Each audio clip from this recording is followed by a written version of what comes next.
Cette conférence est organisée par Adatech School, qui a proposé du coup à Uriel de venir faire une introduction en cryptographie. Adatech School, pour celles et ceux qui ne connaissent pas, c'est une formation de programmation qui se fait en 2 ans à Paris, au centre de Paris, à Bastille. Pendant la première année, vous allez voir les bases de la programmation au travers d'un jeu de projet pratique qui va vous faire voir différentes situations techniques, différents langages, différents mode de travail. Parfois, vous travaillerez seul, parfois en groupe.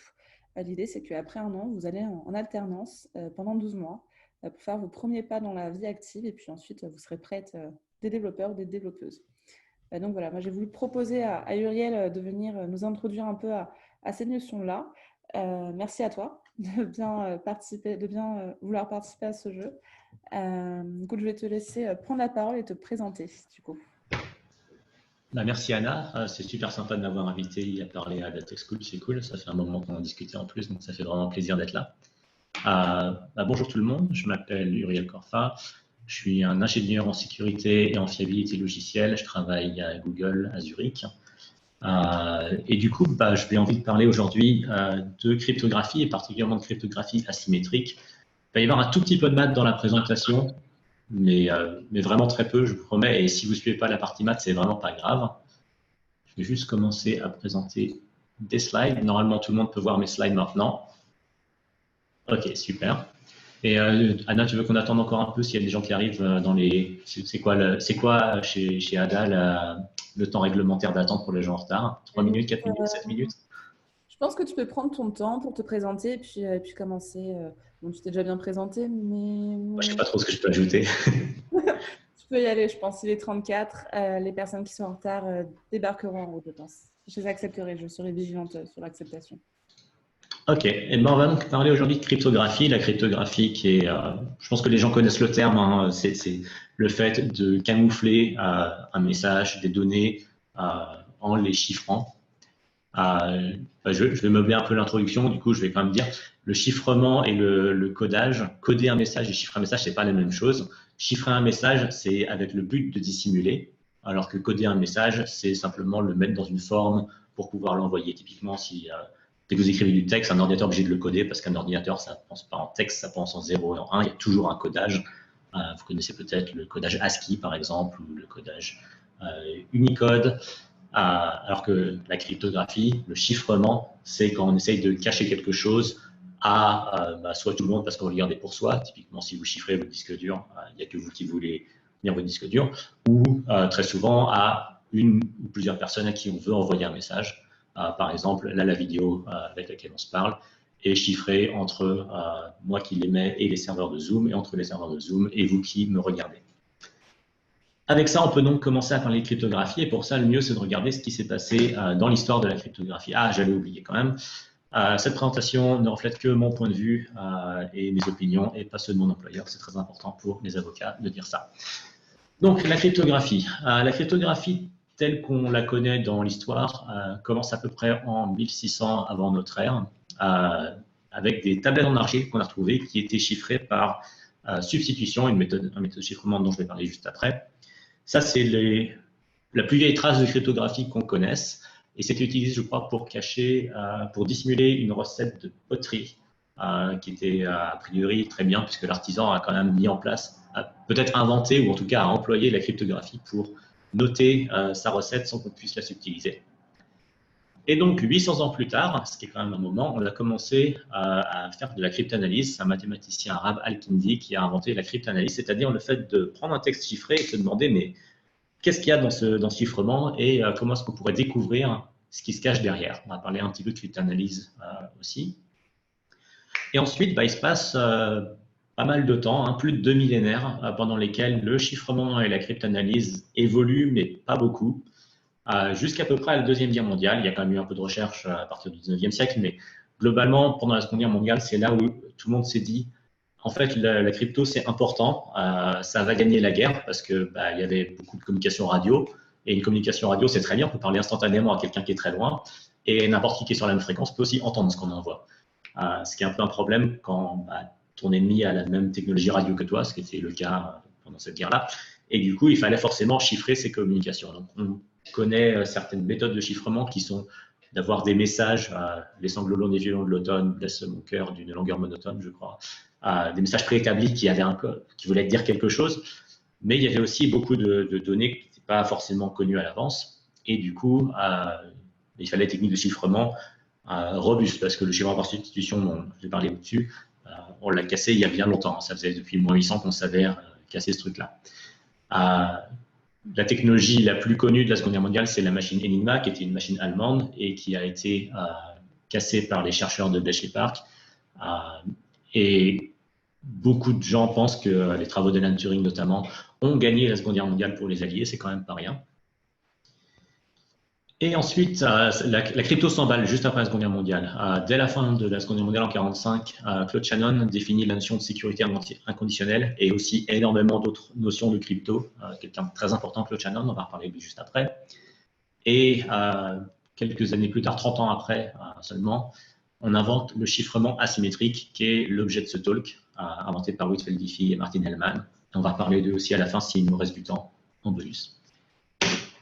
Donc, le chiffrement par substitution, le truc dont on parlait en moins 1600. C'est tout simple, vous avez un ensemble de lettres, l'alphabet, et puis vous allez remplacer chaque lettre par une autre lettre. Le plus simple, c'est vous remplacer les lettres par les lettres qui la suivent. Donc, A devient B, B devient C, C devient D, puis Z devient A. Ça a le mérite d'être très simple, on peut l'expliquer à peu près à n'importe qui. D'ailleurs, vous avez sûrement déjà vu ce genre de chiffrement dans des magazines pour enfants, soit on le remplace par la lettre qui suit, soit parfois par un petit symbole. Le A, ça va être une spirale, le B, ça va être un carré, etc. Il y a plein de variantes de ça. Et on peut le faire limite de tête, en fait. Si on s'entraîne un peu, on peut très simplement avoir la capacité de lire du texte substitué comme ça, si on connaît la clé de substitution, si on sait quelle lettre devient quoi. C'est pas forcément toujours aussi simple que A devient B, ça peut être A devient K et puis B devient P, mais le principe reste plus ou moins le même. C'est un chiffrement qui a plusieurs inconvénients. Le premier, c'est que déjà, c'est assez facile de deviner la clé de chiffrement. Si on voit un texte, si on sait qu'un texte est en français, par exemple, on sait que la lettre la plus présente, ça va être le E, suivi du S, suivi du A, etc. Et du coup, si on compte sur un texte assez long, quelle est la lettre la plus fréquente, et qu'on voit que c'est F, on sait que E est devenu F. Et du coup, on peut commencer à savoir ce qui était dans le texte.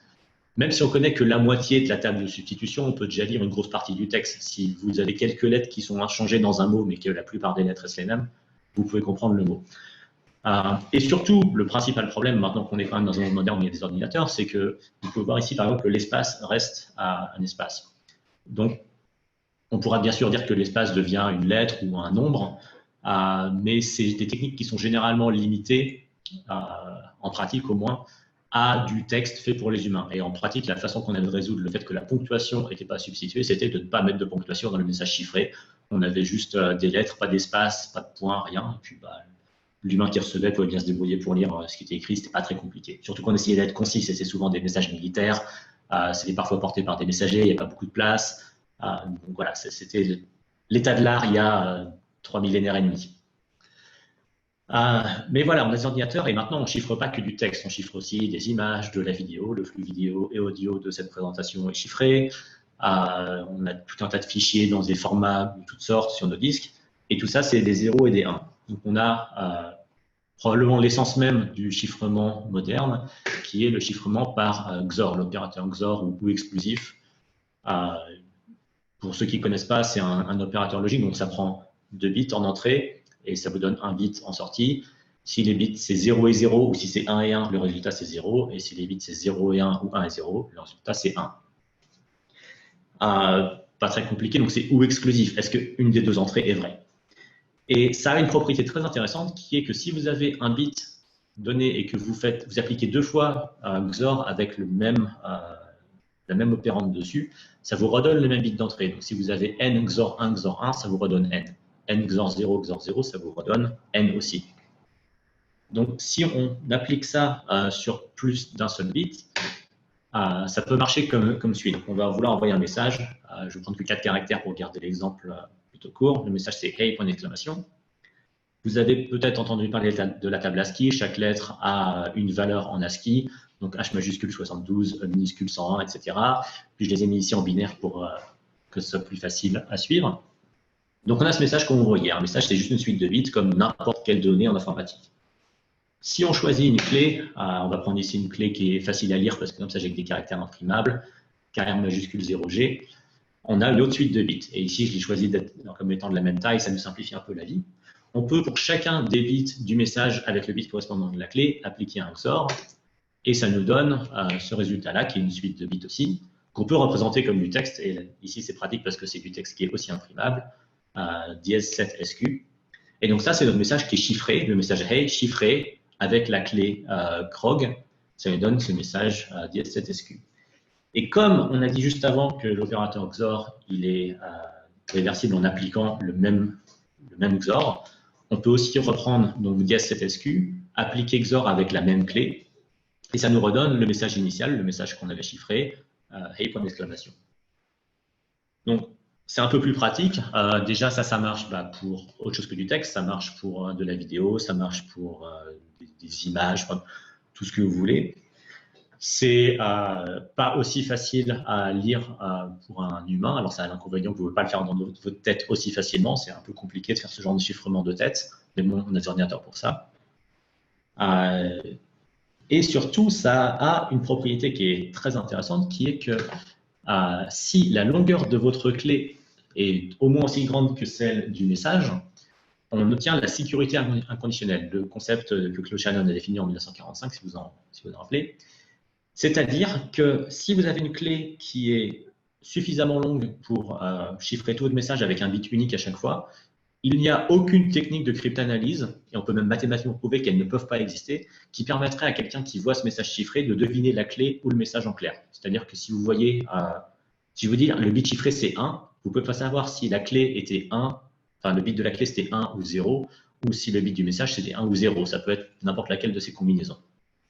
De même si le bit chiffré c'est 0.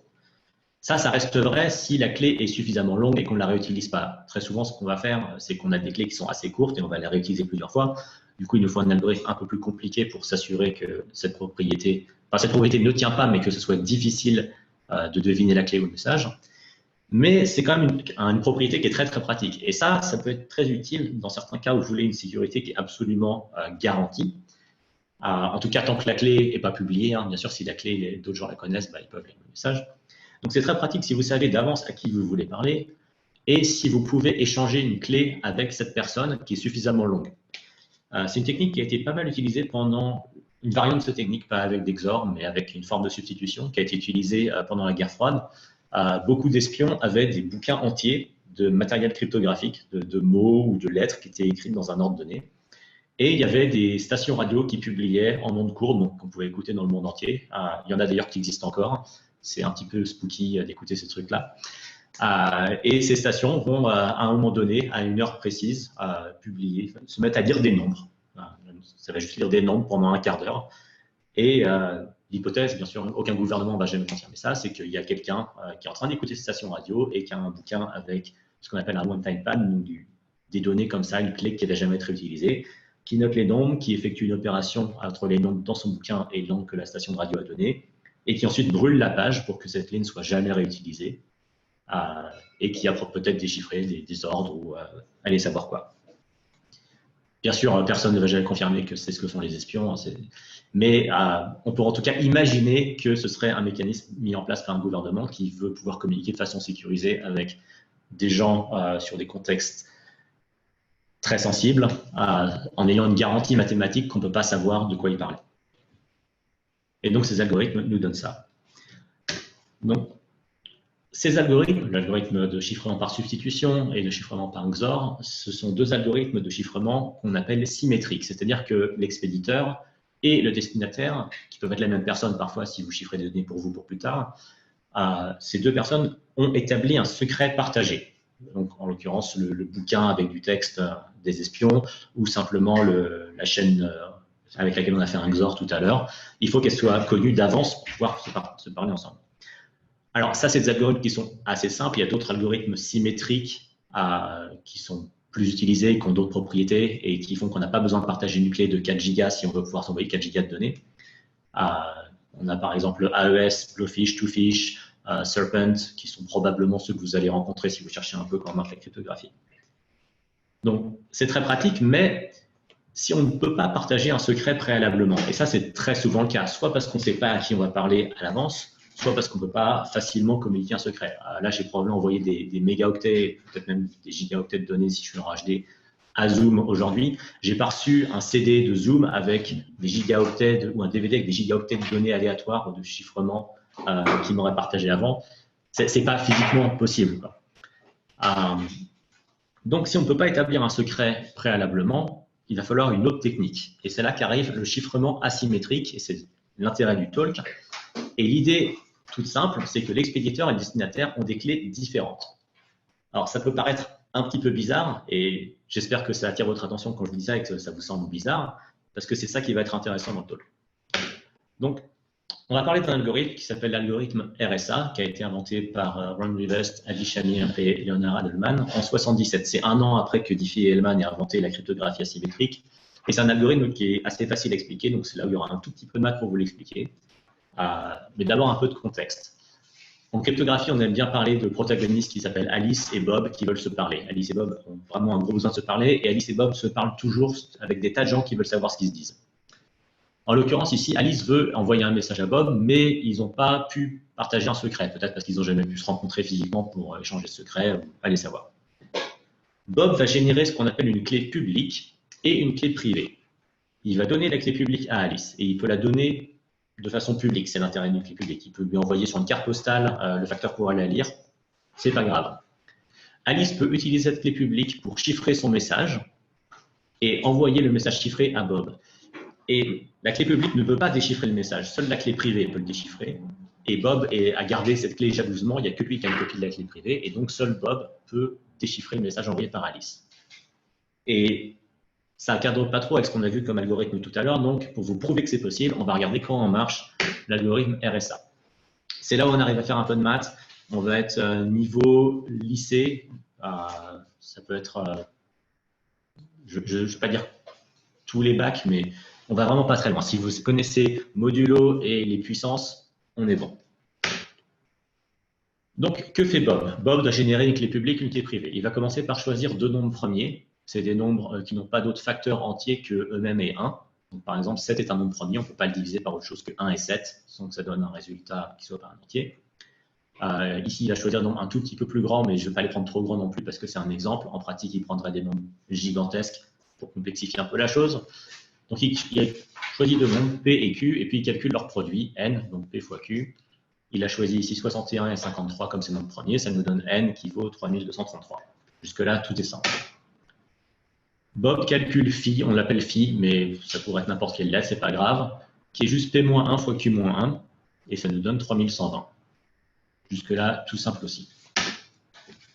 Bob choisit ensuite un entier E entre 1 et phi, de manière à ce que E et phi soient premiers entre eux, c'est-à-dire qu'ils n'ont pas de facteur commun. 14 et 15 ne sont pas premiers, mais ils n'ont pas de facteur commun, à part 1.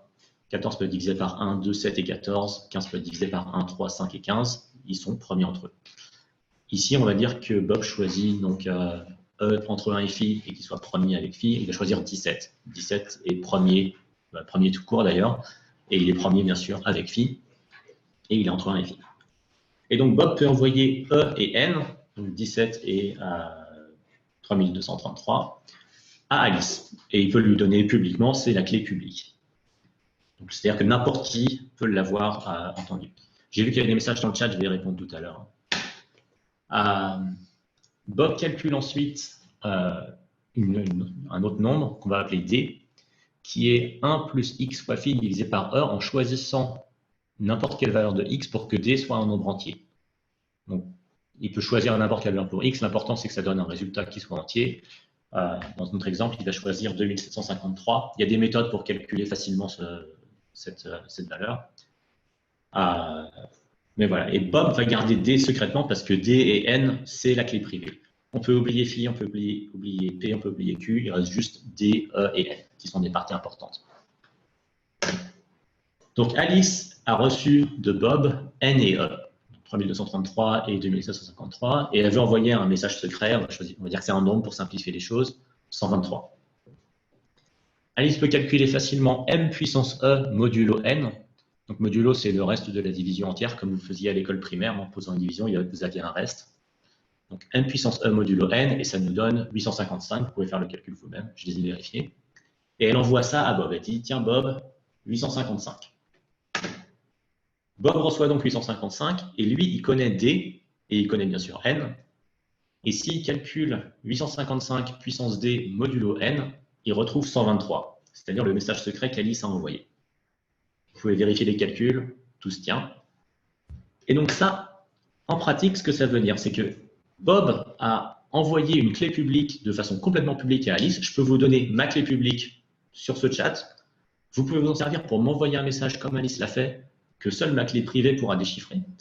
Et on peut se parler du coup complètement en public, sans avoir établi de secret avant et sans que personne ne nous comprenne. Et ça, c'est quand même assez incroyable, je trouve. Si vous connaissez déjà le concept, ça va vous sembler, ouais, c'est cool. Mais si vous ne le connaissez pas, j'espère que ça vous fait un peu de waouh, c'est un peu magique.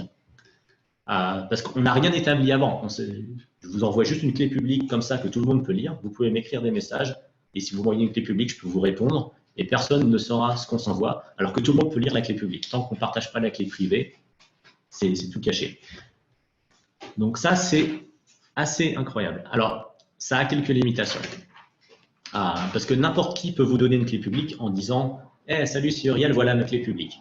Et du coup, vous utiliseriez sa clé publique pour chiffrer des messages en pensant m'écrire à moi, et vous envoyez des messages « Ah Uriel, j'ai adoré ton talk, c'était super ». Et du coup, cette personne-là saura cette chose, et moi, je ne pourrais même pas la lire parce que je n'aurai pas sa clé privée. De même, n'importe qui peut utiliser ma clé publique, puisque je l'ai partagée publiquement, elle est sur mon site web si vous voulez la lire, et pourrait m'envoyer un message en disant que c'est vous qui m'écrivez. Donc, on a la confidentialité du message, mais on n'a pas la notion d'attribution. Si un message est envoyé, on n'a pas de preuve de qui l'a envoyé. Donc, pour ça, on peut quand même utiliser de la crypto asymétrique un tout petit peu différemment, avec ce qu'on appelle la notion de signature cryptographique. On peut utiliser n'importe quel algorithme de chiffrement asymétrique, pas tout à fait n'importe lequel, mais conceptuellement, on peut utiliser de nombreux algorithmes de chiffrement asymétrique pour signer un message. Et l'idée est toute simple. Je vais générer une deuxième paire de clés publiques et privées, sauf que là, je vais partager ma clé privée, je vais la mettre en public, mais je garde secrète la clé publique. Ça fait que je suis le seul qui puisse chiffrer un message avec cette clé, mais n'importe qui peut la déchiffrer. C'est juste l'opération inverse de ce qu'on a fait avant.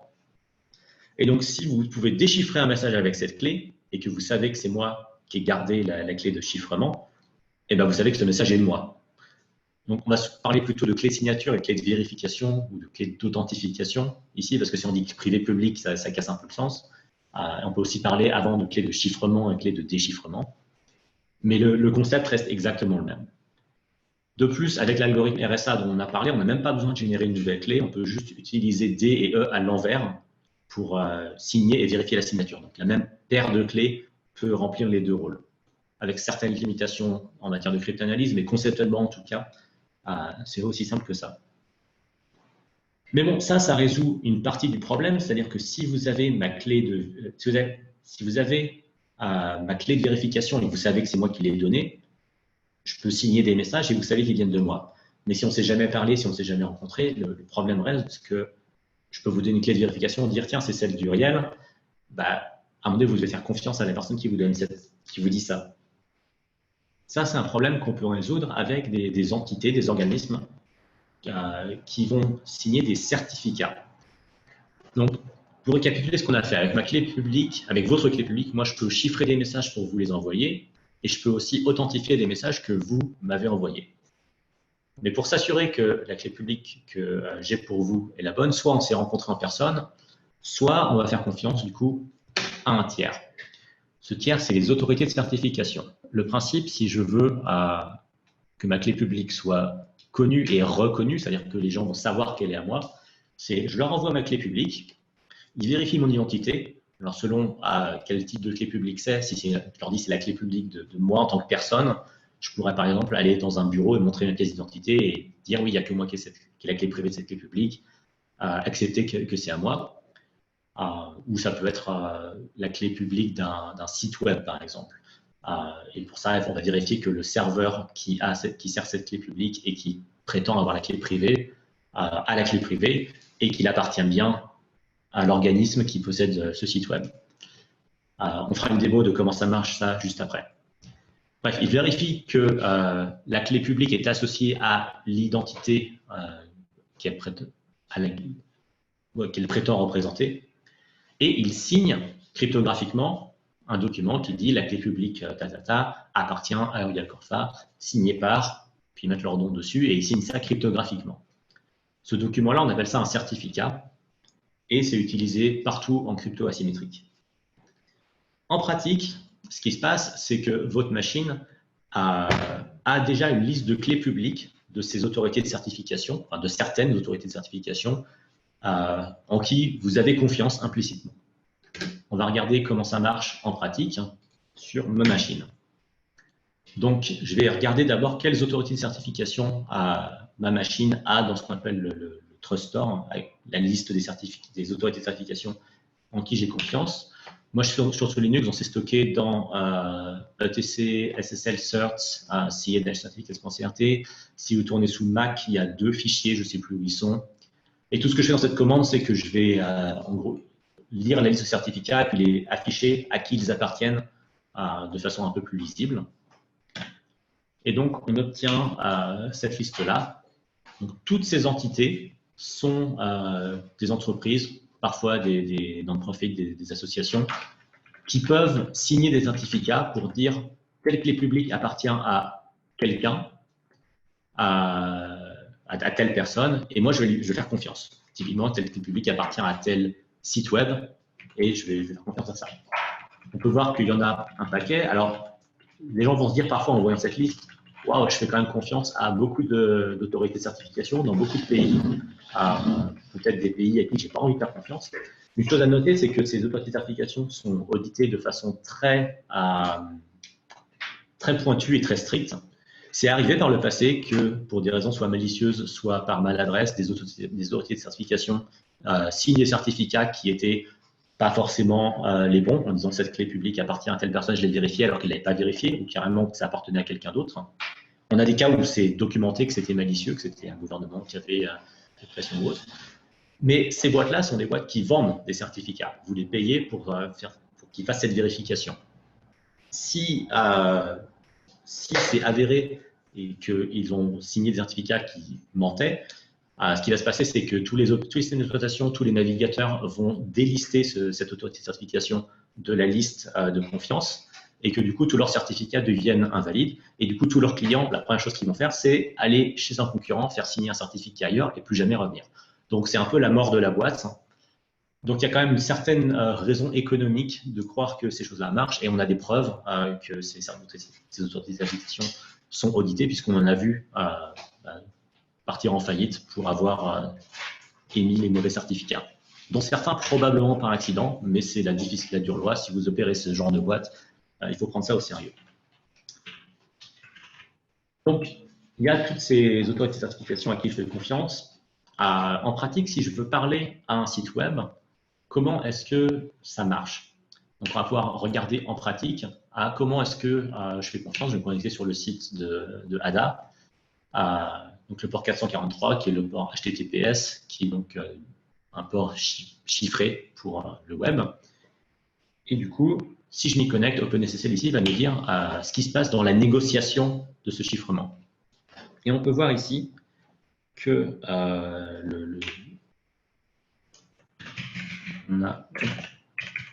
on a ici une liste de certificats. Alors c'est un petit peu plus compliqué que dans le modèle qu'on expliquait jusque-là. On a le certificat de adatexschool.fr, on a la clé publique de adatexschool.fr, on a un certificat signé par une autorité qui s'appelle Let's Encrypt, Authority X3, qui nous dit oui, ça c'est bien le certificat d'adatexschool.fr. Donc je sais que je me suis connecté au bon serveur. Le problème, c'est que moi je ne fais pas confiance directement à Let's Encrypt Authority X3. Il n'était pas dans la liste des certificats qu'on a vu tout à l'heure. Par contre, on a un deuxième certificat juste en dessous qui nous dit le certificat de Let's Encrypt Authority X3 est autorisé à signer des certificats pour autrui. Et ça, c'est DST-CA X3 qui me le dit. Et lui, il est dans la liste des certificats, des autres certifications à qui je fais confiance. Donc, il y a ce qu'on appelle une délégation ici.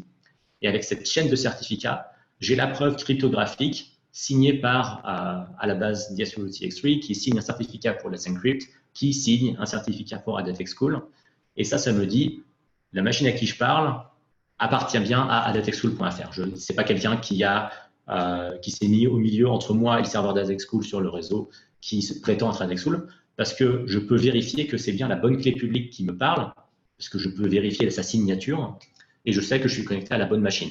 Donc, il ne peut pas y avoir d'intermédiaire qui se fait passer pour le serveur d'AdatexSchool. Et tout aussi important, les données que j'envoie à ce serveur, quelqu'un qui écouterait ce qui se passe sur le réseau parce que je suis sur un réseau Wi-Fi ouvert ou parce qu'ils sont branchés entre moi et mon routeur sur le câble, quelqu'un qui serait sur l'inspection pourrait juste voir des données chiffrées et ne saurait pas ce que j'échange comme données. Alors, il y a beaucoup d'autres données très intéressantes là-dedans, mais ça prend un certain temps d'aller là-dedans. Mais voilà, c'est le principe de comment marche la cryptographie asymétrique à chaque fois que vous faites une requête sur un site web. Et de nos jours, la grande majorité des sites web, un minimum sérieux, vont avoir une version HTTPS, peut-être même seulement une version HTTPS s'ils ont le moindre truc un peu sensible, ça semble être une bonne idée. Et ça, votre ordinateur le fait en permanence. Donc, on peut revenir à nos slides maintenant. Alors, je ne sais pas combien de temps on a encore vraiment de prévu, mais je vais vous donner quelques ressources pour aller un peu plus loin, parce que c'est vraiment ici un overview de ce qu'est la crypto asymétrique. Et je ne prétends pas rentrer dans les détails même de comment marche l'algorithme RSA que j'ai présenté. Il y a des choses importantes à prendre en compte si vous voulez comprendre vraiment comment marche cet algorithme. D'ailleurs, je n'ai pas expliqué pourquoi il marchait, hein, vous le noterez. Vous avez juste à me faire confiance que ma démo marchait.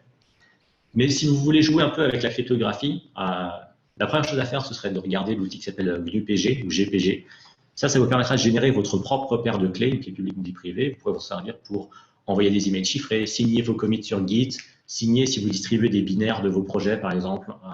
Vous pouvez signer que ce binaire, c'est bien vous qui l'avez généré et les gens peuvent vous faire confiance. Ou alors, vous pouvez peut-être installer un serveur web et obtenir un certificat pour ce serveur web, comme le certificat qu'on a regardé tout à l'heure pendant la démo. J'ai dit que les autorités de certification se font payer pour, et ça, c'était complètement vrai jusqu'à il y a encore 8 ans à peu près. Mais l'organisme Let's Encrypt, qui est un non-profit,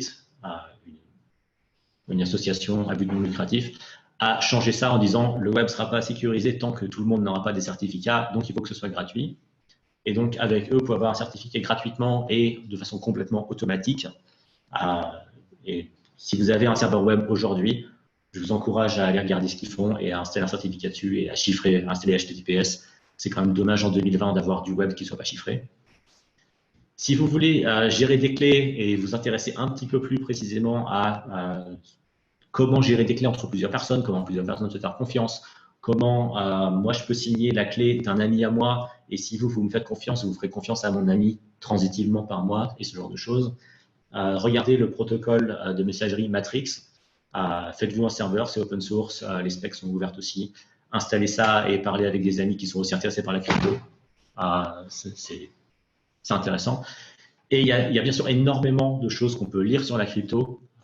Je vous conseille fortement de commencer par lire les travaux de Bruce Schneier. Si vous voulez lire un bouquin, lisez Cryptography Engineering. Si vous voulez lire son blog sur schneier.com, c'est un blog excellent qui parle de la crypto, non seulement sur le plan technique, mais aussi sur le plan sociétal et politique. La crypto est parfois attaquée par des politiciens qui aimeraient bien pouvoir lire toutes les données qu'il y a dans le monde. Il en parle beaucoup, il en a parlé depuis les années 90, il sait de quoi il parle. C'est un peu le demi-dieu de la cryptographie. Lisez ce qu'il dit. Et sur son blog, il a aussi plein d'autres bouquins, pas que de lui, que vous pouvez lire si vous voulez aller plus loin dans un domaine particulier. Mais voilà, si vous voulez commencer quelque part, Cryptography Engineering, meilleur bouquin pour commencer. Et donc, avant de conclure, je veux quand même vous dire une chose qui est très importante, parce que les gens qui s'intéressent à la cryptographie, bien sûr, veulent concevoir des algorithmes de cryptographie ou veulent implémenter des algorithmes de cryptographie, comme RSA dont j'ai parlé tout à l'heure. Vous pouvez implémenter RSA, c'est très simple, ça prend 50 lignes de code selon ce que vous utilisez comme langage. Et tout l'algo, je l'ai expliqué tout à l'heure. Hein. Le problème, c'est que implémenter un algorithme de cryptographie, ou encore plus concevoir un algorithme de cryptographie, c'est très difficile. Alors, RSA est un algorithme très simple, mais l'implémenter d'une façon qui est véritablement sûre, c'est beaucoup plus compliqué qu'on ne pourrait le croire. Par exemple, quand on implémente un algorithme de cryptographie, il faut s'intéresser à la question de si un attaquant peut m'envoyer un message à déchiffrer qui est valide, mais avec certaines valeurs qui font que ça va prendre plus ou moins de temps selon ma clé privée, il peut peut-être observer le temps que ça a pris et du coup deviner des bits de données probabilistiquement de ma clé. Et s'il peut le faire plein de fois, il pourra peut-être deviner ma clé ou deviner le message en clair que quelqu'un d'autre m'a envoyé, ce genre de truc. C'est extrêmement compliqué. Il y a des bouquins entiers sur comment implémenter des algorithmes de façon sûre. Et même les professionnels, s'ils ont du mal à le faire et ont besoin de pas mal d'autres gens qui vont vérifier leurs travaux, etc. Donc, je vous encourage complètement à implémenter vos propres algos, à concevoir vos propres algos, puis à ne jamais, jamais les utiliser en prod. Si vous voulez utiliser de la crypto en prod et que vous ne savez pas par où commencer, regardez OpenSSL ou cherchez la liste de crypto de référence du langage que vous utilisez et utilisez ça. Par pitié, n'inventez pas votre propre crypto. C'est une recette pour… Ouais, c'est un désastre à peu près garanti, sauf si vous êtes un professionnel du milieu. De même, si vous voulez demander conseil à quelqu'un, écoutez un cryptographe professionnel, lisez les travaux de Gauss-Meyer, ne faites pas confiance à Stack Overflow. Il y a énormément de très mauvais conseils en crypto sur Stack Overflow, plein de codes que vous pouvez copier-coller, qui oublient de vérifier certaines choses, qui va dire, OK, on va déchiffrer ce message, mais pas vérifier une signature, par exemple. Il y en a tellement qu'il y a des théories du complot, comme quoi certains gouvernements auraient volontairement mis ça. Je pense que les gens sont suffisamment incompétents pour le faire par eux-mêmes. Mais vraiment, c'est un vrai problème dans le monde de la cryptographie. Les snippets de Stack Overflow ne sont pas fiables. Donc, ne faites pas confiance à Stack Overflow. Faites confiance à la doc de la lib sérieuse que votre langage utilise comme référence. Cette doc-là dit probablement vrai. Faites confiance aux experts. Faites pas confiance à quelqu'un de random sur Stack Overflow. C'est probablement des mauvais conseils. Et donc, avec ça, c'était une vue d'ensemble de la crypto asymétrique. J'ai vu qu'il y avait déjà quelques questions dans le chat. Je vais pouvoir répondre maintenant. La première question, est-ce que c'est des slides ou un terminal? Ce sont les deux. C'est des slides qui sont écrits en Markdown que je présente avec un outil qui s'appelle MDP. Et la démo, c'est un outil que je présente, dont je viens pour présenter dans mon terminal qui envoie les lignes de commande que je tape. Comme ça, je ne fais pas de typo et je peux parler en même temps. Mais c'est une vraie démo. C'est vraiment les commandes, ça s'est vraiment connecté au site de Ada en live pendant la démo. C'est sans filet. Donc, la deuxième question, est-ce que je peux ajouter une surcouche de chiffrement à des plateformes que j'utilise comme les SMS ou Messenger? Alors, oui, bien sûr, on peut chiffrer tous les messages qu'on veut et les envoyer sur n'importe quel média qu'on veut. Il y a un problème peut-être un peu pratique à ça, qui est déjà, il faut se mettre d'accord avec les gens à qui on parle pour comment on fait le chiffrement. Si on veut échanger des clés, il faut échanger ses clés à l'avance, ou alors il faut avoir une autorité de certification qui va être d'accord de distribuer ses clés, mais ce n'est pas forcément quelque chose qui est déjà en place. Il y a des autorités de certification pour les certificats des sites web, il y a des façons de récupérer les clés de quelqu'un pour des emails, par exemple. Pour les SMS, je n'en connais pas, pour Messenger non plus. Après, les messageries instantanées peuvent être chiffrées elles-mêmes. Alors très souvent, elles vont être chiffrées au moins entre vous et le serveur le serveur, si c'est Messenger de Facebook, et de plus entre le serveur de Facebook et la personne qui les reçoit. Ça, c'est globalement un acquis pour à peu près tous les systèmes de messagerie modernes.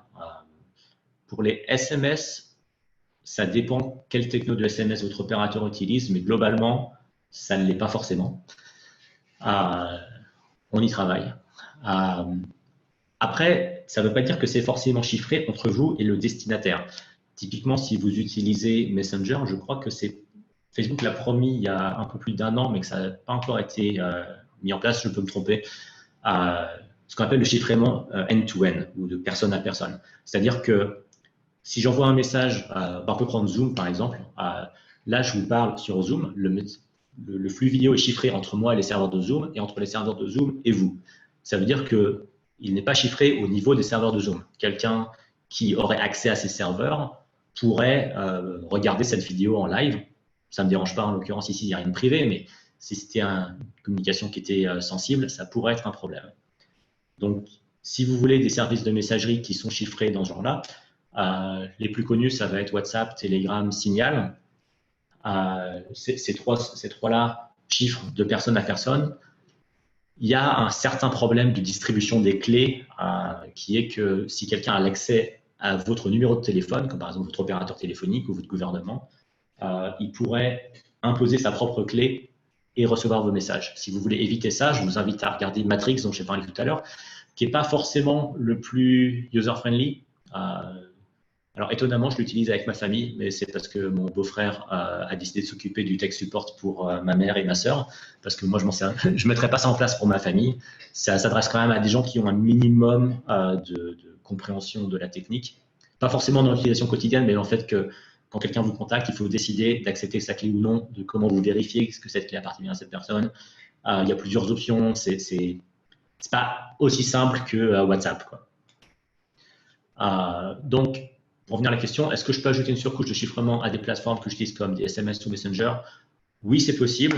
GPG, c'est le système cross-platform le plus répandu. Mais ça demande une certaine mise en place et tout le monde ne sera pas capable, ça ne marchera pas de façon transparente.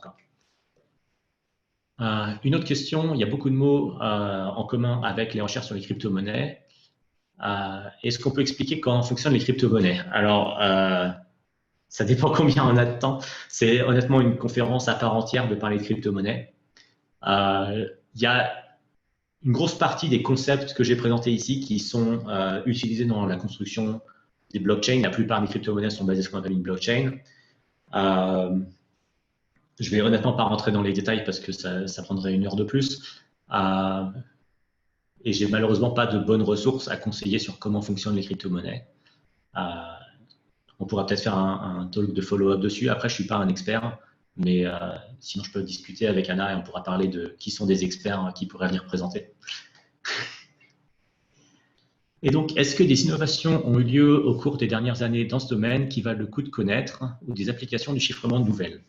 Alors, oui, en pratique, déjà, ça dépend de ce qu'on appelle les dernières années, mais le simple fait que quasiment tous les sites web maintenant sont en HTTPS, là, vous pouvez savoir que ça l'est parce qu'il y a le petit cadenas dans la barre d'adresse. C'est ça qui montre que votre navigateur a fait la vérification des certificats, comme j'ai montré tout à l'heure dans la démo. Avant, c'était quelque chose que peu de sites faisaient, les banques, quelques sites qui se voulaient très sérieux, mais la plupart des sites, même des sites, des webmails sur lesquels vous pouvez aller lire vos emails, même la page d'accueil de Google ou de Facebook, par exemple, il y a quelques années encore, n'était pas forcément chiffrée. Maintenant, la norme a évolué, les navigateurs se sont plus ou moins mis d'accord pour dire qu'on va rendre de plus en plus difficile d'avoir des sites web qui ne soient pas chiffrés, qui ne soient pas en HTTPS, pour un peu pousser les choses vers du chiffrement plus universel. Donc ça, c'est une évolution qui n'est pas forcément... Il n'y a rien de techniquement nouveau dedans. Ce qui a beaucoup changé, ça a été que Let's Encrypt est arrivé et a rendu les certificats plus accessibles en étant à la fois automatiques et gratuits. Et puis que les navigateurs se sont dit à un moment donné, ce serait bien que les gouvernements arrêtent de pouvoir lire tout ce qui se passe et les fournisseurs d'accès aussi, lire tout ce que font leurs utilisateurs et donc chiffrer plus de choses. Dans les innovations un peu plus techniques, l'avènement du chiffrement pair à pair, end-to-end, dans la messagerie instantanée, ce n'était pas vraiment quelque chose qui se faisait avant. Il y avait quelques protocoles comme Silk qui existaient, mais qui étaient vraiment très peu utilisés. Maintenant, on a quand même des applications, voilà, WhatsApp, Telegram, Messenger un jour, qui permettent de chiffrer voilà, de moi à vous, quoi. Contrairement au système, à la façon simple de le faire, qui est j'envoie un message de façon chiffrée au serveur, qui les déchiffre et qui les rechiffre pour vous les envoyer. Et il y a des raisons techniques pour lesquelles c'est plus facile. Hein. C'est pas juste que les serveurs veulent lire vos messages, même si c'est peut-être le cas. Pas forcément pour des raisons néfastes d'ailleurs, simplement pour pouvoir peut-être les indexer, pour que vous puissiez chercher facilement dans l'historique de vos messages. Faut bien qu'ils aient pu lire les messages. Hein. Mais voilà, c'est un choix qui est un choix de produit à faire. Et le chiffrement end-to-end, c'est quelque chose de relativement nouveau. Sur le plan plus technique, c'est pas forcément très nouveau du point de vue d'un cryptographe, ça doit faire bien 20 ans que ça existe, mais des algorithmes plus complexes que les algorithmes comme RSA. RSA, c'est basé sur un principe qui est, c'est difficile de factoriser un nombre. Si je vous donne un nombre, c'est difficile de le décomposer dans ses facteurs premiers. Si je vous dis 14, c'est divisible par 1, 2, 7 et 14. Pour avoir cette liste, il faut énumérer beaucoup de nombres. Bon, 14, c'est assez petit, mais si vous avez un nombre qui est très large, des nombres avec des centaines de chiffres dedans, c'est très difficile de connaître tous ces facteurs premiers. Et ça, c'est sur ça que se base la sécurité de RSA et de certains autres algorithmes asymétriques comme DSA, par exemple. On a, dans les mondes des mathématiques, autour de la cryptographie, innové en trouvant une autre chose qui est facile à faire, mais qui est difficile à défaire, qui se base sur ce qu'on appelle les courbes elliptiques. Si je vous donne un point sur une courbe, il y a des propriétés qui sont faciles enfin, c'est facile pour moi de trouver un point sur une courbe. Ça peut être difficile pour vous de trouver sur quelle courbe est ce point, par exemple. Sur quelle courbe sont plusieurs points. Et du coup, en se basant sur le fait que quelque chose est facile dans un sens mais difficile dans l'autre, on peut générer des algorithmes, on peut créer des algorithmes de chiffrement et générer des clés. Et les algorithmes à courbe elliptique sont probablement le futur de la cryptographie sur le plan mathématique. Du point de vue de l'utilisateur, ça ne change pas grand-chose. J'ai aucune idée de quel algorithme de chiffrement j'utilise pour vous parler là tout de suite. Je peux regarder ce que j'utilise du point de vue de HTTPS pour me connecter à un site web, mais je ne le fais pas de façon routinière. Je fais confiance à mon navigateur pour n'autoriser que des algorithmes sécurisés. Et la liste de ce qui est considéré comme sécurisé, comme sûr dans les algorithmes évolue parce que les algorithmes sont aussi attaqués mathématiquement et on découvre qu'en fait, peut-être que quelque chose qu'on pensait qui prendrait 2 puissance 63 opérations n'en prend que 2 puissance 56 et ça fait que c'est plus facile de factoriser une clé ou ce genre de choses. La dernière innovation, qui est celle qui est plutôt en train d'arriver et qui est un domaine dans lequel je ne connais rien du tout, c'est les ordinateurs quantiques qui ont des propriétés qui font que c'est plus facile sur un ordinateur. Ce sera plus facile quand on aura des ordinateurs quantiques qui marchent de factoriser le nombre premier, par exemple. Et donc, il y a tout un champ de recherche en cryptographie qu'on appelle la cryptographie post-quantique sur concevoir aujourd'hui des algorithmes qui seront sûrs quand ces ordinateurs quantiques seront plus ou moins répandus. Parce qu'une chose qui est importante de comprendre en cryptographie, c'est que je peux vous envoyer aujourd'hui un message sur un algorithme qui est considéré comme étant sûr et quelqu'un ne pourra pas le déchiffrer aujourd'hui, mais cette personne pourrait très bien stocker le message chiffré pendant 20 ans, 30 ans et le déchiffrer quand ça sera devenu plus facile. Donc, c'est important de se donner une marge de sécurité, on va dire, pour que le message que je vous envoie aujourd'hui, qui est peut-être sensible aujourd'hui, il sera probablement moins sensible dans 50 ans, si vous voulez. Dans 50 ans, peut-être que les secrets qu'on partageait seront moins importants. Peut-être qu'il faut que je mette plus de marge de sécurité. Donc, c'est des choix à faire en matière de quels algorithmes on pense être plus sûrs, rester plus sûrs. Quelle taille de clé aussi, s'il y a des clés qui vont être plus faciles ou plus dures à factoriser que d'autres, etc. Et donc, toutes ces choses-là entrent en compte. Et donc, on essaye aujourd'hui de concevoir des algorithmes qui vont résister mieux aux ordinateurs quantiques parce que, selon à qui vous demandez, ils arrivent le mois prochain ou ils arrivent dans 20 ans, mais ça reste quand même quelque chose qui va se passer probablement dans nos vies à tous, enfin, la plupart d'entre nous, j'espère. On va voir ces machines, sauf changement majeur de l'évolution technologique, mais en tout cas, beaucoup de gens y croient. Et du coup, il y a des choses qui étaient difficiles à déchiffrer qui vont devenir plus faciles à déchiffrer dans le futur. Donc, c'est une autre innovation du moment. Est-ce qu'on a d'autres questions ? Si jamais il y en a qui sont en train d'écrire, je profite de ce petit blanc pour te remercier, Uriel. Tu as été vachement pédagogue pour des notions qui sont, en tout cas, qui paraissent assez compliquées. Donc, un grand merci à toi. Ça me fait plaisir. Je vais redire à nouveau, mon but, c'était pas que les gens ressortent d'ici en se rappelant de l'algorithme RSA. Bien au contraire, vous pouvez aller lire la page de Wikipédia si vous voulez. Mes exemples sont pompés de Wikipédia, donc vous pouvez retrouver les mêmes. Mais c'est plus vous donner la notion de ce qui est possible déjà, d'éveiller votre intérêt aussi sur la crypto asymétrique parce que c'est un sujet que tout le monde ne connaît pas forcément. Je pense que la plupart des professionnels de l'informatique devraient le connaître et pourtant pas tous. Et puis d'avoir la notion que oui, c'est possible de faire ça. On n'a pas besoin de partager un secret à l'avance pour pouvoir communiquer de façon sûre et avoir une idée de comment ça marche globalement. Donc si vous arrivez à vous rappeler de comment ça marche globalement, j'ai atteint mon but. C'est cool. Trop cool. Merci à toi. Je vois qu'il n'y a pas encore trop de questions, du coup. Si vous voulez, j'ai un petit bonus. Vas-y. J'ai un autre algorithme. Celui-ci, c'est l'algorithme inventé par Diffie et Hellman en 1976, donc un an avant RSA. C'est assez similaire à RSA dans l'idée, sauf que RSA est plus tellement utilisé aujourd'hui. C'est un algorithme qui c'est encore utilisé, mais c'est un algorithme qui est moins utilisé quand même. Alors que l'algorithme de Diffie-Hellman l'est toujours et est une fondation inébranlable de la cryptographie asymétrique partout. Alors, pourquoi ? Parce que, alors je n'ai pas traduit mes slides sur le bonus, mais bon, c'est pas très grave.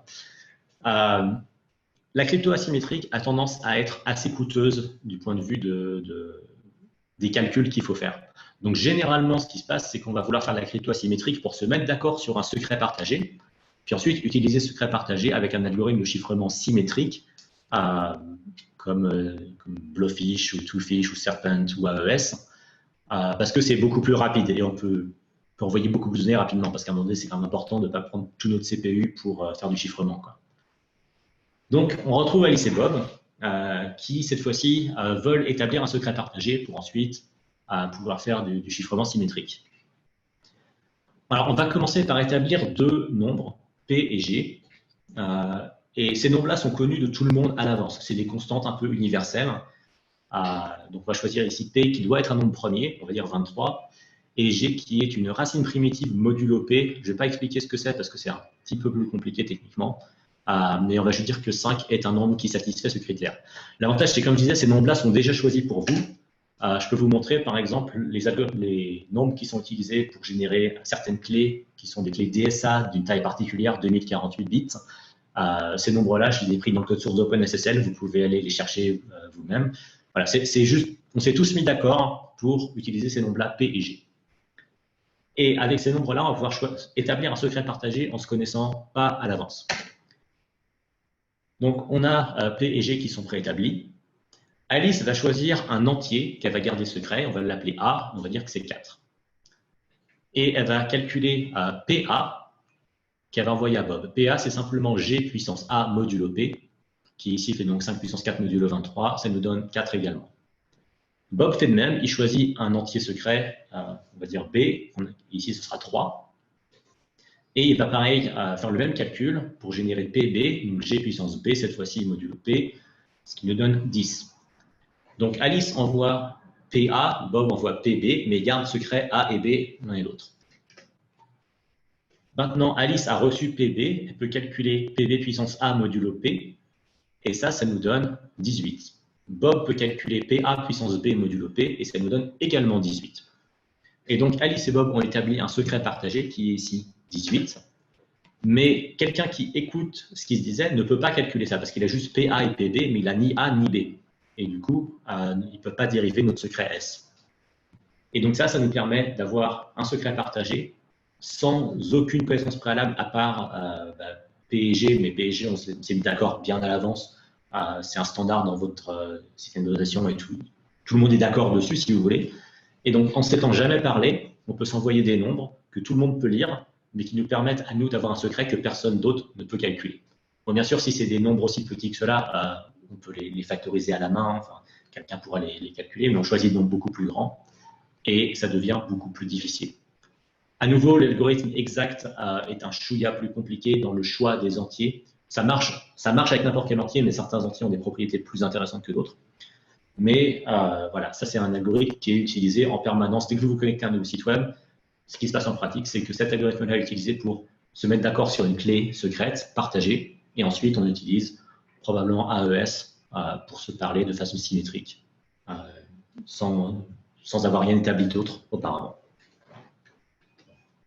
Et à nouveau, si vous n'avez pas compris toutes les maths, je n'ai pas expliqué pourquoi ça marche, et j'en serais pas capable, je vous l'avoue. Mais si vous voulez retrouver l'algorithme, c'est pareil, la page Wikipédia a le même exemple, et il va dans plus de détails sur comment ça marche. Et si vous voulez plus que Wikipédia, parce que comme je vous l'ai dit, il ne faut pas faire confiance à n'importe qui sur Internet non plus, et Wikipédia n'est pas une mauvaise source en matière de maths, mais ne va pas forcément en profondeur, le bouquin de Bruce Meyer, Cryptographie Engineering, idéal. Est-ce qu'on a d'autres questions? J'en vois pas d'autres. Je t'ai trouvé assez clair. Je te remercie encore une fois. Eh ben super, c'était un plaisir. Bah écoute, à très vite. Et on va voir pour faire une vidéo sur les crypto-monnaies, du coup, bien vu. Ça marche. Je sais que c'est un sujet qui plaît à tout le monde, les crypto-monnaies. C'est très à la mode, il faut dire. C'est tendance, c'est vrai. Bah écoute, merci à toutes et à tous d'avoir été présents. J'espère que ça vous a intéressé autant que moi. Et on se dit à très vite et à demain matin pour les étudiantes d'ADA.